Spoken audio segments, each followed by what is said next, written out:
நெல்லை மாவட்டம் ராஜகோபாலபுரத்தில் பழமையான இரும்பு உருக்கு தொழிற்சாலை இருந்ததற்கான தொல்லியல் எச்சங்கள் கண்டறியப்பட்டுள்ளன. தமிழக அரசு அகழாய்வு பணிகளை மேற்கொள்ள வேண்டும் என கோரிக்கை எழுந்துள்ளது.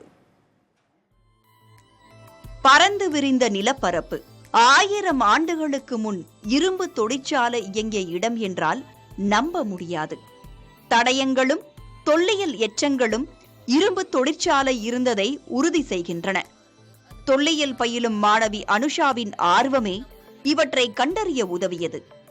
ராஜகோபாலபுரம் அருகே திறந்த வெளிப்பகுதியில் நிறைய இரும்பு உருக்கிய கசடுகளும் உருக்கிய இரும்பை வார்த்து எடுக்க பயன்படுத்திய மண் குழாய்களையும் கண்டறிந்தார்.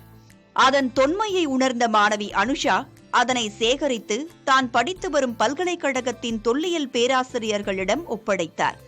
இதன் பின்னர் பல்கலைக்கழக தொல்லியல் துறை பொறுப்பு தலைவர் சுதாகர், உதவி பேராசிரியர்கள் மதிவாணன், முருகன் ஆகியோர் மாணவி அனுஷா உதவியுடன் ராஜகோபாலபுரத்திற்கு சென்று கள ஆய்வு மேற்கொண்டனர்.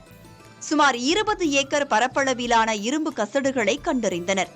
40க்கும் மேற்பட்ட சுடுமண்ணால் செய்த குழாய்களையும் கண்டறிந்தனர்.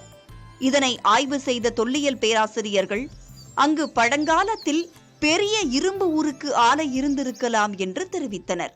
அப்போ சார் நாங்க எல்லாரும் ரிட்டர்ன் அந்த இடத்துக்கு வந்து பார்த்தோம். அப்புறமேட்டு சார் இந்த பைப்பு, இந்த இரும்பு ஊருக்கு இடம் இதெல்லாம் பார்த்துட்டு சார் சொன்னாங்க, இது 2000 வருஷத்துக்கு முன்னாடி உள்ளது. இங்க ஃபேக்டரி இருந்திருக்கு, இவ்வளவு பெரிய பரந்த நிலப்பரப்பு இருக்கனால இங்க ஃபேக்டரி இருந்திருக்கு.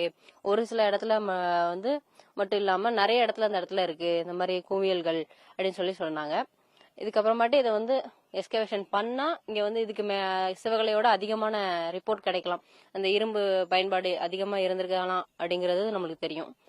தாமிரபரணி ஆற்றுப்படுகை ஓரத்தில் அமைந்துள்ள ஆதிச்சநல்லூர், வல்லநாடு, ராஜகோபாலபுரம், கோடகநல்லூர் உள்ளிட்ட பகுதிகளிலும் இது மாதிரியான பழங்கால இரும்பு உருக்கும் இடங்களை ஏற்கனவே மனோன்மணியம் சுந்தரனார் பல்கலைக்கழக தொல்லியல் துறை மாணவ மாணவிகள் கள ஆய்வில் கண்டறிந்திருக்கின்றனர்.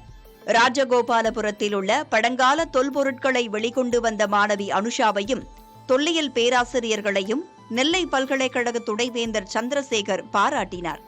இந்த பொருட்கள் குறித்த ஆய்வை தமிழக அரசு நடத்த வேண்டும் என்று தொல்லியல் துறையினர் கோரிக்கை விடுத்தனர். புதிய தலைமுறைக்காக ஒளிப்பதிவாளர் நாராயணமூர்த்தியுடன் செய்தியாளர் மருதுபாண்டி.